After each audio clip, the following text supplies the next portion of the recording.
मेरे प्यारे साथियों, नमस्कार।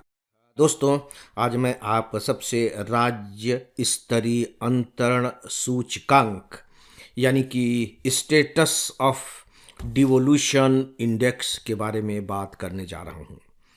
हो सकता है कि शायद यह टॉपिक आपको बिल्कुल नया मालूम पड़े, क्योंकि इसके बारे में बहुत कम बातें हुई हैं।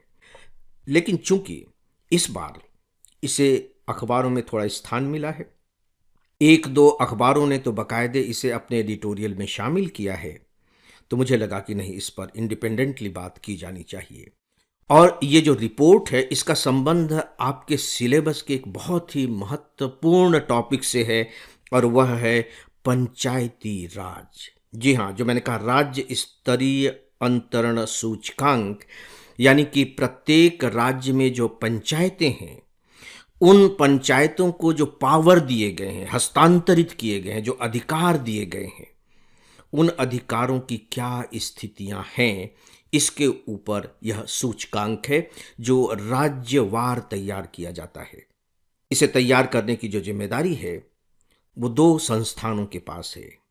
एक है पंचायती राज मंत्रालय, केंद्र सरकार का मंत्रालय है पंचायती राज मंत्रालय, जिसका गठन 2004 में किया गया था। और दूसरा है भारतीय लोक प्रशासन संस्थान। इन दोनों ने मिलकर अभी हाल ही में अपनी एक रिपोर्ट जारी की है, और इनफैक्ट सच पूछिए तो इस रिपोर्ट का मूल संबंध डिसेंट्रलाइजेशन से है, विकेंद्रीयकरण से है। आप जानते हैं कि हमारा जो स्ट्रक्चर है, वो फेडरल स्ट्रक्चर है, संघीय स्वरूप वाला है, और जो पंचायती राज्य हैं उस संघीय स्वरूप के बिल्कुल रूट लेवल पर हैं। तो सवाल ये उठता है कि केंद्र से राज्यों में और राज्यों से नगरीय और इन ग्रामीण निकायों में शक्ति का किस रूप में विकेंद्रीकरण हो पाया है। कहीं ऐसा तो नहीं कि शक्ति अभी भी राज्यों के पास है या केंद्र के पास है। तो इसको लेकर के बाकायदे एक इंडेक्स जारी किया जाता है। आज मैं उसी के ऊपर बात करने जा रहा हूं। लेकिन इससे पहले कि मैं अपनी बात की शुरुआत करूं, मैं आपको बताना चाहूँगा कि डेफिनेटली यह जो टॉपिक है, यह मुख्य परीक्षा से ज़्यादा संबंधित है, मुख्य परीक्षा से संबंधित। और यदि मुख्य परीक्षा में पंचायती राज व्यवस्था पर कोई भी प्रश्न पूछा जाता है, तो मैं आपको कहना चाहूँगा कि प्लीज़ इस रिपोर्ट को किसी न किसी तरीके से उसमें ज़रूर शामिल करें, भले ही एक वाक्य के रूप में वह क्यों न हो। इससे होगा ये कि जो एग्जामिनर है, वह आपकी प्रतिभा से, आपके अलर्टनेस से, समय के प्रति आपकी जो सतर्कता है, उससे प्रभावित हो जाएगा। और सच पूछे तो यही तो वे सब ट्रिक हैं जो आपको मेंस में दूसरों की तुलना में आगे पहुंचा देते हैं। फ्रेंड्स, एक सूचना है कि हम आईएएस के लिए बहुत सारा उपयोगी कंटेंट अपने इंस्टाग्राम पर पोस्ट करते रहते हैं। इसके लिए आप हमारे इंस्टाग्राम को ज़रूर फॉलो करें। साथ ही हमारा एक टेलीग्राम चैनल भी है। इस पर हमारे आपको सारे कंटेंट के अपडेट देखने को मिलेंगे। इसे भी ज़रूर फॉलो करें। इन दोनों के लिंक नीचे डिस्क्रिप्शन में दिए गए हैं। तो दोस्तों, चूँकि यह टॉपिक बिल्कुल नया है, तो मुझे एक बार आपको ये बताना ही चाहिए कि जो ये इंडेक्स बनाया गया है, हिंदी में इसे नाम दिया गया है सुपुर्दगी सूचकांक, या हस्तांतरणीय सूचकांक आप कह लीजिए, सुपुर्दगी। यानी कि राज्यों ने पंचायतों को जो अधिकार सुपुर्द किए हैं, तो पंचायतें उसमें कितना कुछ कर पा रही हैं, या राज्यों ने कितना उसके बारे में कदम उठाया है। यह है सुपुर्दगी सूचकांक हिंदी में। इंग्लिश में है डिवोल्यूशन इंडेक्स। इसके लिए 6 इंपॉर्टेंट मापदंड बनाए गए हैं, और उन 6 इंपॉर्टेंट मापदंड के फिर 26 बिंदु तैयार किए गए हैं, जिन्हें आप कह सकते हैं उप संकेतक। 6 मूल संकेतक हैं और 26 उप संकेतक हैं।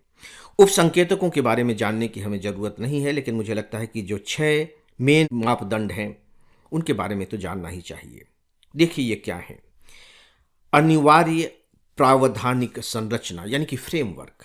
पंचायतों के पास जो फ्रेमवर्क होना चाहिए, कि उनके पास बिल्डिंग हो और जो दूसरी चीज़ें हो, टेबल कुर्सी हो, जो आधारभूत संरचना होती है, जो फ्रेमवर्क है, वो कितना है। अनिवार्य प्रावधानिक, किसी भी काम को करने के लिए आपको कुछ फ्रेमवर्क की ज़रूरत होती है, तो उसकी क्या स्थिति है।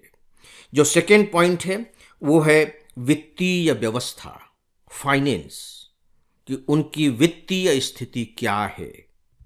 जो तीसरा पॉइंट है वो है प्रदत्त कार्य, फंक्शंस, उनको किस किस तरीके के काम करने की जिम्मेदारियां दी गई हैं, प्रदत्त कार्य, फंक्शंस। जो चौथा है दोस्तों वो है प्रदत्त अधिकारी।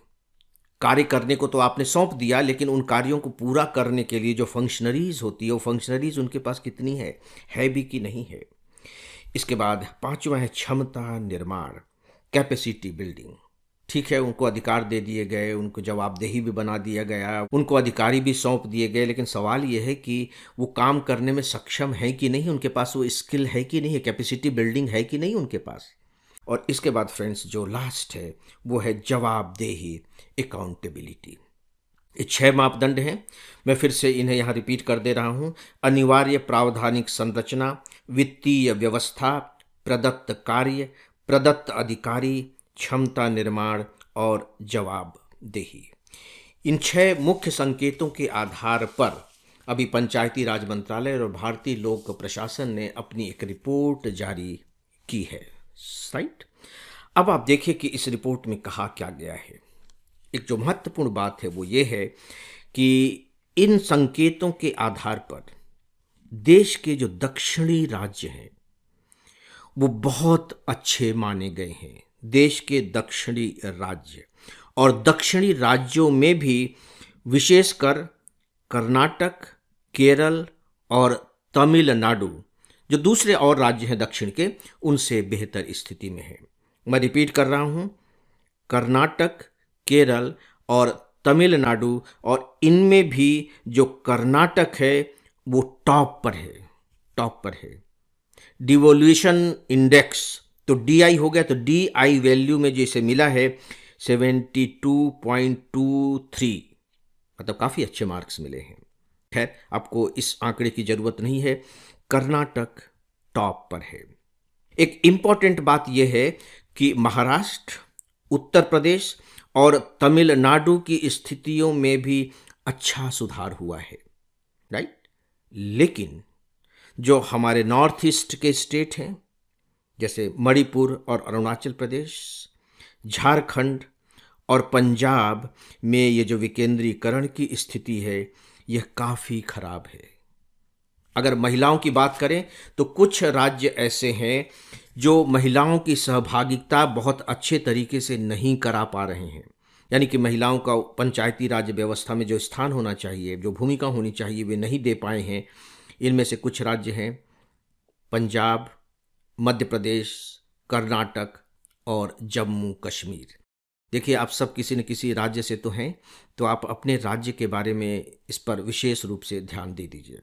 पंजाब, मध्य प्रदेश, कर्नाटक और जम्मू कश्मीर अब भी महिलाओं की सहभागिता के लिए जो मापदंड स्थापित किए गए हैं उनका पालन नहीं कर पा रहे हैं। लेकिन इसके विपरीत झारखंड, तमिलनाडु और छत्तीसगढ़ राज्यों में महिलाओं की जो स्थिति है वो पहले से काफ़ी बेहतर है, और उनके लिए जितने सीटें आरक्षित की गई हैं उससे भी कहीं वे बेहतर स्थिति में काम कर रही हैं।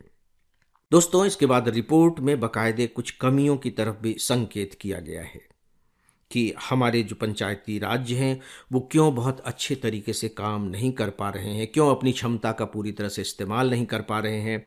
और इसमें जो सबसे महत्वपूर्ण पॉइंट हैं वे हैं 2। देखिए, रिपोर्ट बहुत बड़ी है, मैं छांट करके परीक्षा की दृष्टि से जो महत्वपूर्ण पॉइंट्स हो सकते हैं केवल उन्हें ही आपके सामने रख रहा हूँ। नंबर 1 कि इनकी जो वित्तीय स्थिति है वो बेहतर नहीं है, अपर्याप्त वित्तीय स्थितियां हैं। अब सोच करके देखिए कि अगर धन ही नहीं होगा तो पंचायती राज व्यवस्था कैसे काम करेंगे। तो इनके पास धन क्यों नहीं है? धन इसलिए नहीं है क्योंकि एक तो राज्य उन्हें जो धन देते हैं अनुदान के रूप में वो काफ़ी कम है, और दूसरी बड़ी बात यह है कि इन पंचायतों के पास इस तरह के अधिकार नहीं है कि ये अपने स्तर पर वित्तीय संसाधन जुटा सकें। इसका मतलब यह हुआ कि राज्यों को खासकर अपना अनुदान बढ़ाना चाहिए पंचायती राज्यों के लिए, और दूसरा इन्हें इस तरह के अधिकार भी दिए जाने चाहिए कि वे बाकायदे टैक्स वगैरह लगा करके अपनी वित्तीय स्थितियों को बेहतर कर सकें। दूसरी जो बात है, जो बहुत ही महत्वपूर्ण बात है कि संवैधानिक प्रावधानों का भी राज्य पालन नहीं कर पा रहे हैं, और दोस्तों वह है राज्य वित्त आयोग का गठन।